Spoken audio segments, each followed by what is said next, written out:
मित्रों नमस्कार। इस कार्यक्रम में आप सभी का स्वागत है। मैं हूं व्यास जी।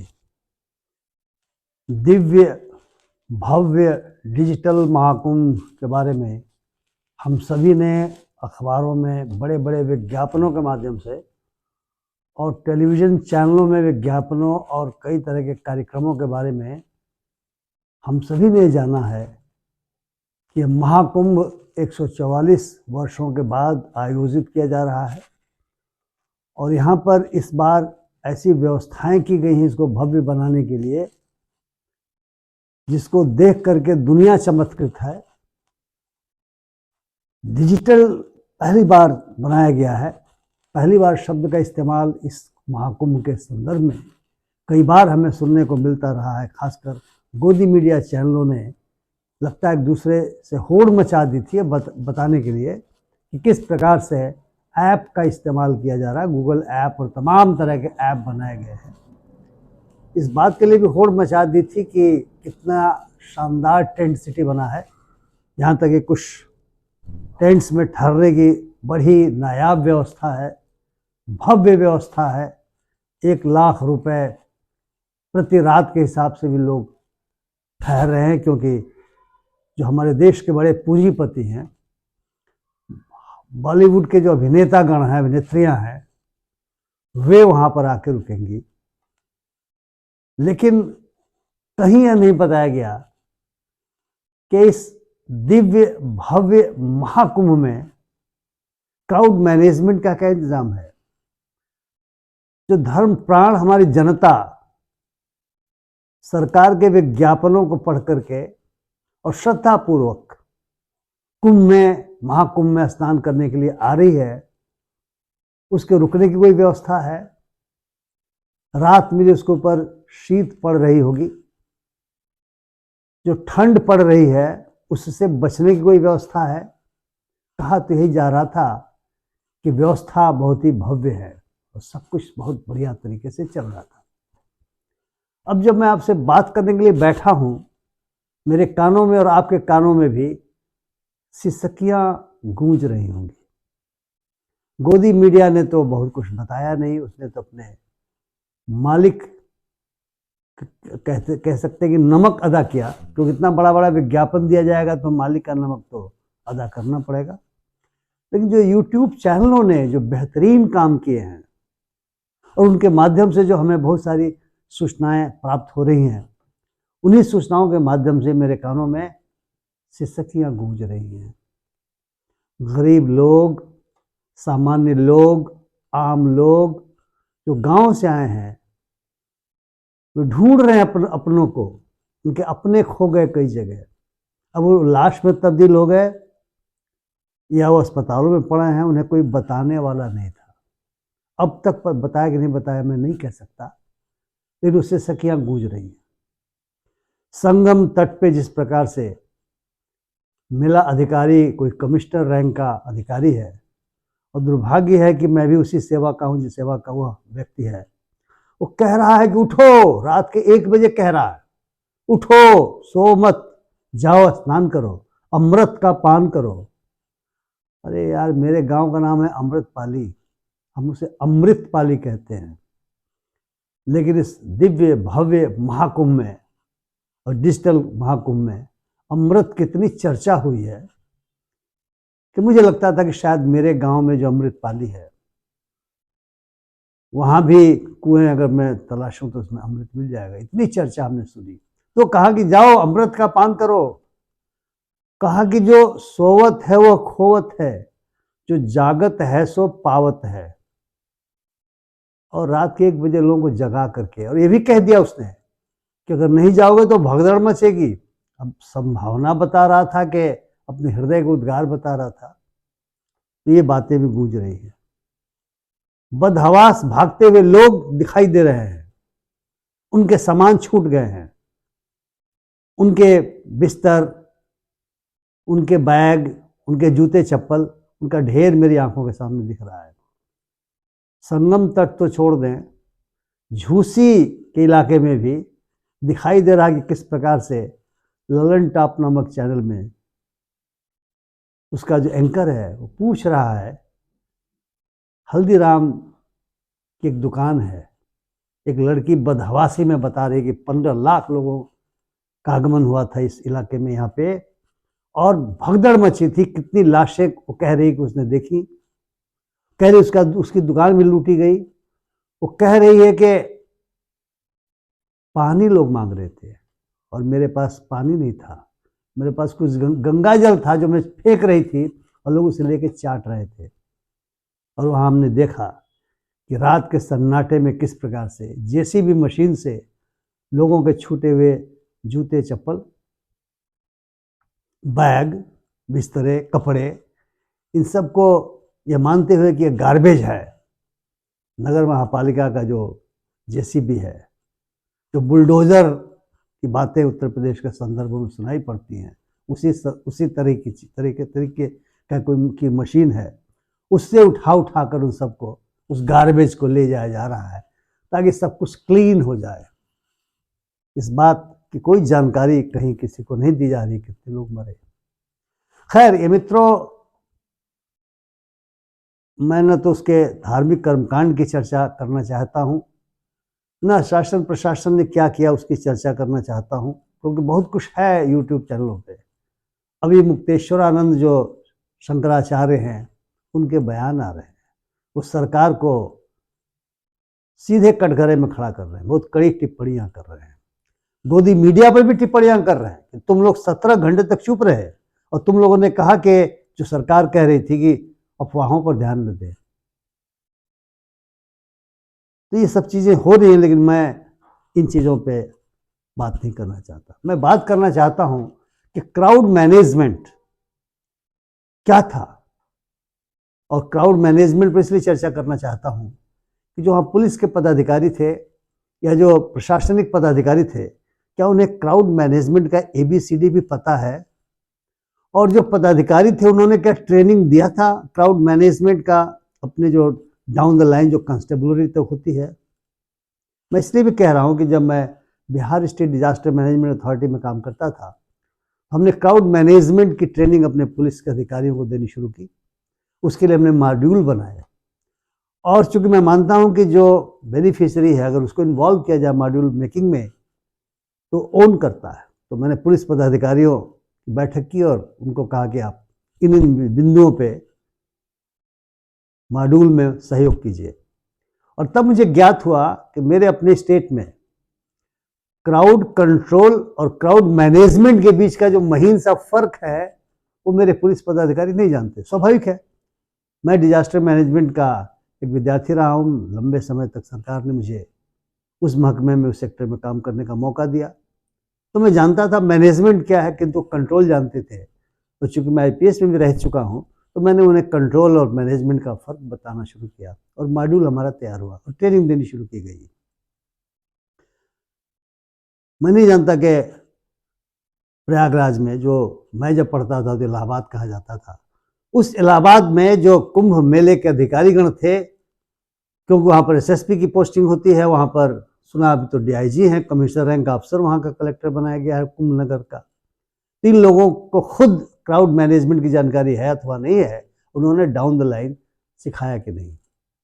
मैं इसलिए कह रहा हूँ मित्रों कि क्राउड मैनेजमेंट की व्यवस्था बढ़िया तरीके से होती तो जो बुलाए जा रहे थे करोड़ों लोग, और जो एक तरीके से रिकॉर्ड बनाने की बात हो रही थी, उसको ध्यान में रख करके प्रशासन ने निश्चित तौर से स्टैंडर्ड ऑपरेटिंग प्रोसीजर बनाए होते।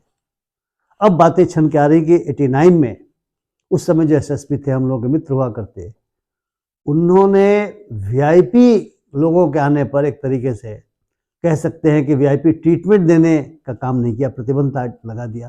कहा कि अगर आप मंत्री हैं, VIP है, तो आप आइए, आम जनता की हैसियत से आपके लिए व्यवस्था नहीं की जाएगी। लेकिन सुनने में आ रहा है कि जो क्राउड मैनेजमेंट में लोगों को लगना चाहिए वो VIP को मतलब राजा की तरह से ट्रीटमेंट देने का काम कर रहे थे। कौन थे VIP? मंत्रीगण थे। एक तो सेंटर के मंत्री बड़े प्रतापी मंत्री हैं, उनको तो पानी में कल्लोल करते हुए दिखलाया जा रहा था, कैमरे की नज़र में, कैमरे के सामने। जो अपने को साधु महात्मा कहते हैं लोग, वे लोग उनके साथ कल्लोल कर रहे थे नदी में। और सुना गया कि 8 घंटे तक रुके रहे। 29 तारीख को मौनी अमावस्या थी और वे 28 तारीख को 8 घंटे तक रुके रहे। पूरा प्रशासन उनके आवभगत में व्यस्त रहा। तो क्राउड मैनेजमेंट के लिए तो निश्चित तौर से क्या समय मिलेगा। झूसी एरिया में कल्लोल नहीं कर रहे थे, लेकिन संगम तट पर कल्लोल कर रहे थे। मैं चूँकि किसी यूनिवर्सिटी का पढ़ा हूँ, हम भी संगम तट पर नहाते रहे हैं, जाते रहे हैं। एरिया बहुत ही छोटा है। तो जब लोग आ रहे थे तो आने के रास्ते, और ये तो क्राउड मैनेजमेंट की बुनियादी चीज़ है कि एंटिसिपेट करना चाहिए कि कितने लोग आएंगे और हम उन लोगों को कहाँ कहाँ बांटेंगे। हमें बताया गया है, सूचना हमारे पास है कि फाफा मऊ से लेकर के संगम तट तक और नैनी की तरफ भी, यानी जमुना गंगा के पार का जो इलाका नैनी का है, उस इलाके में भी कुंभ, महाकुंभ की व्यवस्था थी, नहाने की व्यवस्था थी, घाटों की व्यवस्था थी और टेंट सिटी और तमाम व्यवस्थाएं थी। डेरे वेरे जो साधुओं के, आश्रमों के, अखाड़ों के, वो भी बने हुए थे। यानी फाफा मऊ से लेकर के 10 किलोमीटर का एरिया आप देख लीजिए, तो गंगा के दोनों पार और जमुना के पार, दोनों पार ये कुंभ महाकुंभ सिटी लगा हुआ था। तो फिर अगर आप उठा रहे हो लोगों को ये कहते हुए कि आप जागो और जाकर के अमृत का पान करो, तो मेरे मित्र, तुम किस रास्ते से लोग किन किन घाटों में जाएंगे, कितने लोग जाएंगे, तुम्हारा कमांड कंट्रोल सिस्टम होना चाहिए। और ये बताया जा रहा था कि ऐप के माध्यम से इतने आर्टिफिशियल इंटेलिजेंस का उपयोग करके सीसीटीवी कैमरे लगाए गए हैं, तो कमांड कंट्रोल सेंटर से मॉनिटरिंग करनी चाहिए कि किस घाट के लिए कितने लोग आ रहे हों, कितने भेजा जाए। ये सुनने में आ रहा है कि न तो साइनेजेस थे कि आप किन घाटों पर किस रास्ते जाएंगे, किधर से निकलेंगे। यानी आने जाने का जो मार्ग है वो अलग अलग होना चाहिए। एक ही मार्ग से जाएंगे, उसी मार्ग से निकलेंगे, तो भगदड़ तो मचनी ही है। और लोग कैसे आए? लोग आए ट्रेनों से, स्पेशल ट्रेनें चला रहे हैं आप, तो स्वाभाविक है कि लोग आएंगे। बसें चल रही हैं, लोग आएंगे, अपनी गाड़ियों से आएंगे। और इन सब के लिए ये व्यवस्था होनी चाहिए कि जो गाड़ियों से आ रहे हैं, जो बसों से आ रहे हैं, ठहराव की व्यवस्था और लोगों के आने की व्यवस्था। मुझे बताया गया कि लोग स्टेशन पे उतर के, इलाहाबाद जंक्शन स्टेशन था, उसका नाम प्रयागराज स्टेशन हो गया, एक प्रयाग स्टेशन अलग है, एक इलाहाबाद सिटी पहले होता था, उसका क्या नाम हुआ मैं नहीं जानता। तो वहाँ से लोग आकर के पैदल संगम की तरफ जा रहे हैं। कुछ लोग जो प्रतापगढ़ साइड से है वे फाफा मऊ की तरफ जा रहे हैं, जो लोग हंडिया साइड में है, झूसी साइड में है, वो उधर आ रहे हैं। तो इन सभी के लिए जो आपका कमांड और कंट्रोल सिस्टम था, उसे उन सीसीटीवी कैमरों के माध्यम से, आर्टिफिशियल इंटेलिजेंस वाले कैमरों के माध्यम से बिल्कुल मॉनिटरिंग होनी चाहिए थी कि किन घाटों पर कितने लोगों को भेजा जाए और क्या साइनेजेस की व्यवस्था है ताकि लोगों को सुविधा हो। तो लोग तो थके हुए, ऐसी बातें आ रही है कि कई लोगों को 30-30 किलोमीटर पैदल चलना पड़ा। ये तो धार्मिक, हमारे देश में ऐसी श्रद्धा है कि 30 किलोमीटर भी चलने के लिए लोग परवाह नहीं करते। वे सोचते हैं कि चलो हमने डुबकी लगा ली, मेरे सारे पाप खत्म हो गए और हमारे लिए अच्छी चीज़ें हमें मिलेंगी। जिनको अपने बेटों के लिए अच्छी बधुओं की तलाश है, उनको लगता है मेरी अच्छी बधू आ जाएगी। जिनको बेटी के लिए अच्छे वर की तलाश है, उनको लगता है आ जाएगी। जिन बेरोजगारों को नौकरी चाहिए, वो सोचते हैं कि नहाऊंगा तो मुझे नौकरी मिल जाएगी। तो इस तरह के भी लोग आते हैं, मनौतियाँ मानते हैं, ये परंपरा हमारी रही है। जो कंपटीशन में लड़के बैठ रहे होते हैं, वो सोचते हैं मेरा सिलेक्शन हो जाए, मैं IAS में आ जाऊँ, मैं PCS में आ जाऊँ, मैं अन्य सेवाओं में आ जाऊँ। तो इस तरह के भी लोग जाते हैं। और बुलाया जब जा रहा है कि यह दिव्य भव्य डिजिटल महाकुंभ है, आइए, तो लोगों की संख्या आनी है। तो संख्या को कहाँ पर, किन किन जगहों पर भेजना है, किन किन स्नान घाटों पर भेजना है और कहाँ से भेजना है, इसकी पर्याप्त व्यवस्था नहीं है। अब हर एक आदमी ऐप तो देख नहीं सकता, इसलिए हमारे जो आयोजन करने वाले जो मित्रगण हैं, जो प्रबंधन करने वाले जो पुलिस और प्रशासनिक सेवा के लोग हैं, वे क्या कर रहे हैं, उनका क्राउड मैनेजमेंट क्या है। और सबसे भयानक बात यह है कि जब भगदड़ मची, झूसी साइड में मची, उसकी कोई जानकारी नहीं है, आधिकारिक रूप से नहीं बताया गया। जो संगम तट पर मचा, जो कुछ भी हुआ, उसके बारे में कहा गया 30 लोग मरे और लगभग 40 या 50 या 60 के आसपास लोग घायल हुए। लेकिन जो अस्पतालों में लोग जा रहे हैं, कोई बताने वाला नहीं है कि तुम्हारा जो साथी बिछुड़ा है, तुम्हारी जो माँ बिछुड़ी है, तुम्हारा पति बिछुड़ा है, तुम्हारी बहन बिछुड़ी है, तुम्हारा भाई बिछुड़ा है, वह लाश में तब्दील हो गया है या घायल और कहाँ पड़ा हुआ है। ये तो क्राउड मैनेजमेंट की कोई व्यवस्था नहीं रही। क्योंकि क्राउड मैनेजमेंट में बहुत महत्वपूर्ण है कि प्रिपेयर्डनेस होना चाहिए, प्रिपेयर्डनेस के साथ साथ रिस्पॉन्स बहुत फास्ट होना चाहिए, और इस बात की सूचना तो लगातार दिया ही जाना चाहिए कि जो घायल हैं वो किन अस्पतालों में ले जाए गए हैं, और लोगों को ले जाने की भी व्यवस्था होनी चाहिए, और ये साफ बताया जाना चाहिए कि जो घायल हैं उनके इलाज की व्यवस्था सरकार की ओर से हो रही है। अभी जो लोग मरे हैं और जो 30 की संख्या बताई जा रही है, उनके आश्रितों को 25 लाख रुपए की घोषणा हुई है, लेकिन बाकी लोग, मतलब सरकार पे ये इल्जाम लग रहा है, गलत या सही, कि बहुत सारे लोग मरे हैं, उनकी लाशें गंगा में बहा दी गई या कहाँ पर फेंक दिया गया। अब इस र्यूमर को, अगर ये र्यूमर है तो आपको बिल्कुल काउंटर करना चाहिए फैक्ट्स एंड फिगर के साथ, प्रेस कॉन्फ्रेंस करके करना चाहिए। लेकिन जो झूठी में दिखाई दे रहा है, जो आप गिरे हुए जो सामान, जो लोग गिरे होंगे उनके जो सामान है, चप्पल है, उसे तुम साफ करा रहे हो, इससे आपकी नीयत पे संदेह पैदा होता है। इसलिए मुझे लगता है मित्रों कि सारा का सारा ये जो प्रचार किया गया कि दिव्य भव्य डिजिटल महाकुंभ है, यहाँ जो बुनियादी चीज़ है क्राउड मैनेजमेंट का, इसको महत्व नहीं दिया गया। वीआईपीओ को इतना ज़्यादा, जो उसमें अभिनेता है, नेता है, मंत्री है, पूंजीपति है, अभिनेत्रियां हैं, इनको इतना महत्व दिया गया कि इस तरह की चीज़ें, दुर्भाग्यपूर्ण घटनाएं घट गई और बहुत सारे लोगों को बहुत तकलीफ हुई। जो मारे गए वो मारे गए, जो घायल हुए। इसके अलावा भी बहुत सारे लोगों को, लाखों लोगों को, जो थक करके 30-30 किलोमीटर चल करके वहाँ पहुँच रहे हैं, जो चारों तरफ सड़कें जाम है, बहुत तकलीफ हुई है लोगों को। इसलिए मैं समझता हूँ कि प्रशासन को अभी भी जागना चाहिए और क्राउड मैनेजमेंट की ऐसी व्यवस्था करनी चाहिए कि जो महाकुंभ के जो अन्य दिन हैं, उन दिनों में लोग सुचारू ढंग से स्नान कर सके। श्रद्धालु लोग हैं, ये धर्म के लिए आए हुए हैं, ये बहुत सारी चीज़ों के लिए आए हुए, मनौतियाँ मांगने आए हुए हैं, ये वहाँ से अनस्केप्ड जिसको कहा जाए, वे वहाँ से खुश होकर के जाए, ये कोशिश करनी चाहिए प्रशासन को। मित्रों, मैं नहीं जानता कि प्रशासन इसमें भविष्य में कितना सफल होगा, क्योंकि ऐसा प्रतीत हो रहा है कि गोदी मीडिया उसके साथ है। उसके जो गोदी मीडिया जो नफरत फैलाता है, जो झूठ फैलाता है, वो सच को दबाने की कोशिश कर रहा है प्रशासन के साथ और सरकार के साथ, ऐसा लोगों का मानना है। किंतु जो यूट्यूबर्स हैं, इतनी ज़बरदस्त वो काम कर रहे हैं कि सच्चाई हमारे सामने वो ला रहे हैं।